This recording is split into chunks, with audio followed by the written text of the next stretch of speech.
स्वामी रामनरेशाचार्य जी ने कहा था कि देखो, अगर कोई व्यक्ति किसी साहूकार से कर्जा ले ले, उससे उधार ले ले, उसका वापस कर्जा नहीं चुकाए तो वो साहूकार का डिफॉल्टर माना जाएगा। इसी टाइप से कोई बैंक से कोई पैसा ले ले और बैंक का वापस नहीं लौटाए तो बैंक का डिफॉल्टर माना जाता है। इसी प्रकार से कोई ऐसा व्यक्ति जो कोई व्यवसायी है या कोई काम करता है और उसने आमदनी की है और समाज के लोग ही उसकी जो है आमदनी का मुख्य स्रोत होते हैं, तो समाज से प्राप्त किया हुआ धन कोई दूसरे माध्यम से अगर वो समाज में वापस नहीं लौटाएगा तो समाज का डिफॉल्टर कहलाएगा। कई सारे लोग ऐसे हैं जिन्होंने समाज का डिफॉल्टर नहीं बनने की ठानी है। उनमें से आप रमेश जी हैं, देवेंद्र बुढ़िया जी जो अभी चले गए, जिन्होंने इतनी सुंदर घोषणा जो है आपके सामने की। ये सब ऐसे लोग हैं जिन्होंने समाज का डिफॉल्टर नहीं बनना है। हमारे ऋग्वेद में लिखा है सतहस्त्र संकीरा सहस्त्र हस्त विकीरा, 100 हाथ से कमाओ, 1000 हाथों से वापस से लौटा दो।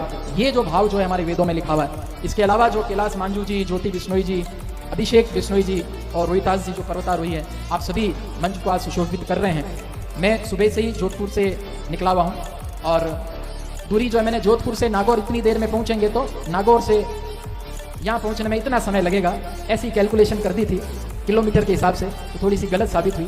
जोधपुर से नागौर का रास्ता और वहाँ से आगे का रास्ता थोड़ा सा गड़बड़ है और बीच में थोड़ा कच्चा मार्ग भी था।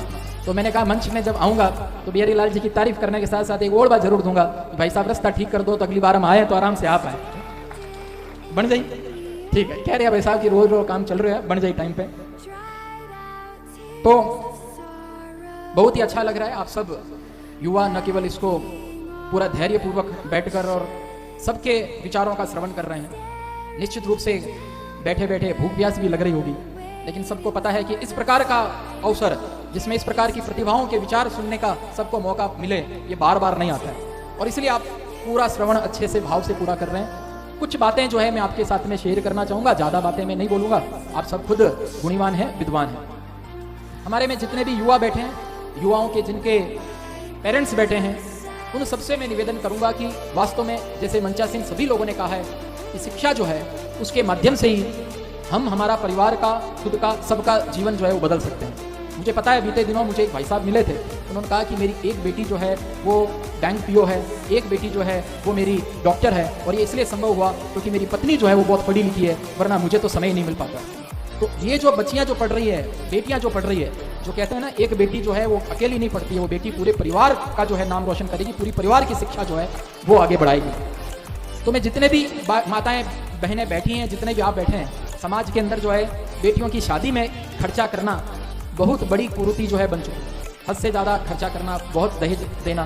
तो ये शादी में होने वाला खर्चा और उसकी पढ़ाई में होने वाला खर्चा, ये थोड़ा सा बस अदला बदली कर दो तो सारी बेटियों का जीवन जो है वो सफल हो जाएगा।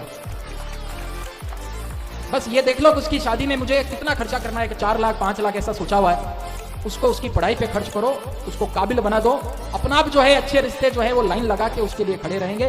तो ये थोड़ा सा समाज के लोग भी बैठे हैं, तो मेरा ये भी सबको एक निवेदन था।